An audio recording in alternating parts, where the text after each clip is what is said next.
မင်္ဂလာပါဗျဒီနေ့တော့ကျွန်တော်ဗာလေးပြောမလဲဆိုလို့ရှိရင်ပေါ့လေဒီနေ့တော့ကျွန်တော်ကဒီမှာဒီ drum plugin တွေပေါ့နော် EZ drummer တို့အစရှိသဖြင့်ပေါ့နော်ဘယ် plugin ပဲဖြစ်ဖြစ် drum plugin တွေမှာဆိုလို့ရှိရင်ကျွန်တော်တို့ကဒီကောင်တွေကို mixer နဲ့ဘယ်လိုချိန်မလဲပေါ့နော် mixer နဲ့တစ်လိုင်းချင်းစီဒီတစ်လိုင်းချင်းစီရအောင်လို့ကျွန်တော်တို့ဘယ်လိုချိန်မလဲဥပမာကျွန်တော်တို့ကဒီကောင်ကိုဒါခဏပဲဒီကောင်ကိုကျွန်တော်တို့ဒီလိုထုတ်လိုက်တယ်ဒီလိုထုတ်လိုက်တယ်ဆိုလို့ရှိရင်ရှိသမျှ drum pattern တွေအကုန်လုံးက market တွေ snare တွေပါအကုန်လုံးကဒီတစ်လိုင်းထဲမှာပဲရောက်နေ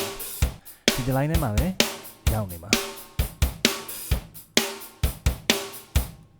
နော်အဲ့လိုမျိုး snare တွေ drum တွေပါညာအကုန်လုံးကဒီတစ်လိုင်းထဲမှာပဲရောက်နေမှာအဲ့လိုမဟုတ်ဘူးကျွန်တော်တို့ kick ဆို kick snare ဆို snare ဘာဆိုဘာညာဆိုညာပေါ့နော်အဲ့လိုမျိုးသွားချင်တယ်အဲ့လိုမျိုးလှုပ်ချင်တယ်ဆိုလို့ရှိရင်တော့ကျွန်တော်တို့ဒီမှာဒီ setting လေးရှိတယ် setting လေးကိုသွားမယ်သွားပြီးလို့ရှိရင်ဒီမှာ plan နဲ့ quad လေးတွေရှိတယ် plan နဲ့ quad လေးကိုသွားမယ်သွားပြီးလို့ရှိရင်မှာ processing ဆိုတာရှိတယ် processing ကိုသွားမယ် processing မှာ auto mat output လုပ်မလားဒါမှမဟုတ်ကိုယ့်ဖန်တွေကိုပေးမလားပေါ့နော်ကိုယ့်ဖန်ကိုပေးခြင်းလဲပေးလို့ရတယ်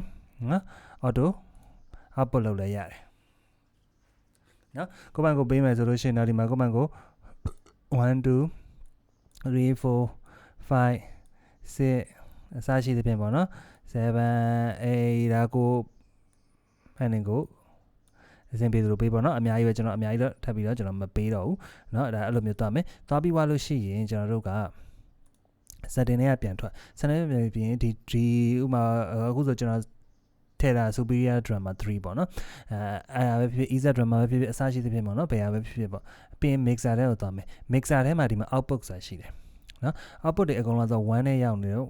output တွေကိုကျွန်တော်ကြည့်မယ်ဆိုရင်1 2 1 2 1 2အကုန်လုံး1 2ထဲမှာပဲရောက်နေအဲ့လေးကိုကျွန်တော်ဖွင့်ကြည့်မယ်ဆိုရင်ဒီမှာနော်ဒီကနေစပြီးတော့ထွက်နေ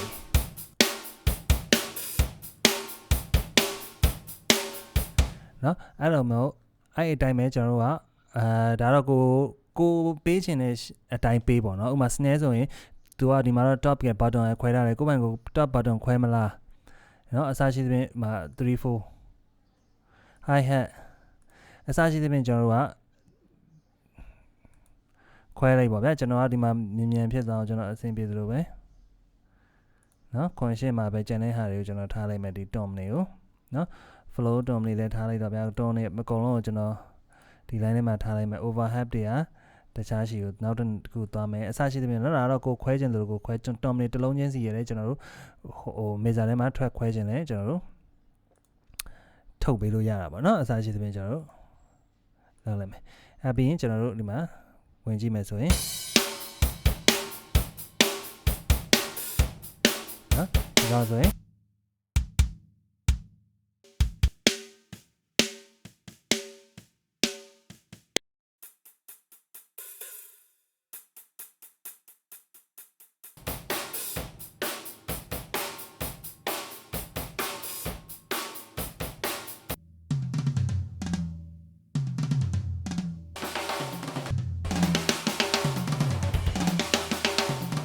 စားကြည့်ရင်ကျွန်တော်တို့အဲ့လိုမျိုး